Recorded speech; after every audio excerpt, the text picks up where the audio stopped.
मित्रों, यह स्कंद पुराण है। आज इस शास्त्र के माध्यम से हम यह जानेंगे कि मार्गशीर्ष महीने में हमें क्या क्या करना चाहिए, इसका क्या महात्म्य है और क्या करने से इसके क्या पुण्य की प्राप्ति होती है। इसके पहले मित्रों बता दे, आप हमारे वीडियो देख तो लेते हैं लेकिन आप हमारे चैनल को सब्सक्राइब नहीं करते। मित्रों, यह ज्ञानवर्धक वीडियो अगर आपको थोड़ी भी पसंद आए तो प्लीज आप हमारे चैनल को सब्सक्राइब कर दे और वीडियो को एक लाइक भी कर दे।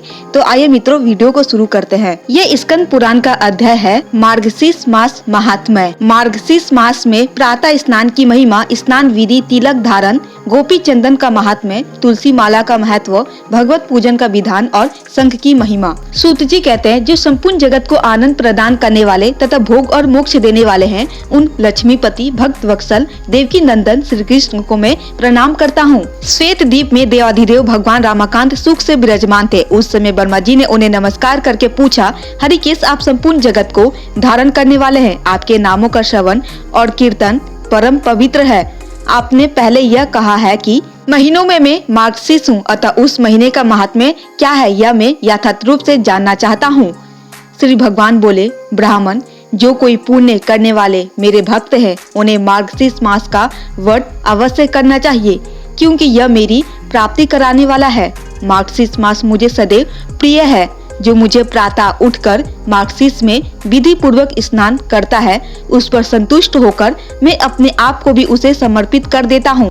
इस विषय में इस इतिहास का उदाहरण दिया करते हैं। इस पृथ्वी पर महात्मा नंद गोप सर्वत्र विख्यात थे। उनके रमणीय गोकुल में सहस्त्रों गोप कन्याएं थे। उन सब का चित्त मेरे स्वरूप में लग गया। तब मैंने उन्हें मार्गशीर्ष में स्नान करने की सलाह दी।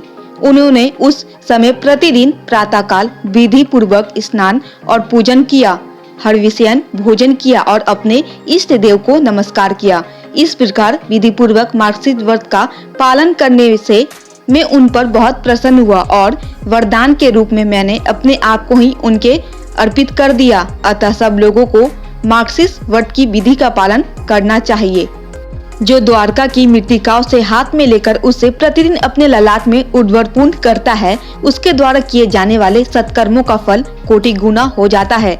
ललाट में गोपी चंदन का तिलक करने से मनुष्य अपने कर्मों का अक्षय फल पाता है। जो ब्राह्मण गोपी चंदन का सुंदर उर्वरपूर्ण प्रतिदिन अपने ललाट में धारण करता है, वह मेरे धाम में स्थित होता है और मैं लक्ष्मी जी के साथ उस घर में सदैव निवास करता हूँ। मृत्यु काल में जिसकी भुजाओं में, ललाट में, हृदय में और मस्तक में गोपी चंदन लगा होता है, वह मुझ लक्ष्मीपति के लोक में जाता है। जिसके ललाट में गोपी चंदन विद्यमान है, उसको मेरे प्रभाव से ग्रह, राक्षस, यक्ष, पिशाच, नाग और भूत आदि पीड़ा नहीं देते हैं। चतुरानंद, मेरा प्रिय करने के लिए तथा अपने कल्याण और रक्षा के लिए मेरा भक्त प्रतिदिन सायंकाल और प्रातःकाल मेरी पूजा और होम में एकाग्रचित हो उद्वरपूर्ण धारण करे। उद्वरपूर्ण संसार बंधन का नाश करने वाला है। जो तुलसी काष्ठ की माला मुझे भक्ति पूर्वक निवेदन करके फिर प्रसाद रूप से उसको स्वयं धारण करता है, उसके पापों का नाश हो जाता है और उसके ऊपर मैं सदैव प्रसन्न रहता हूँ।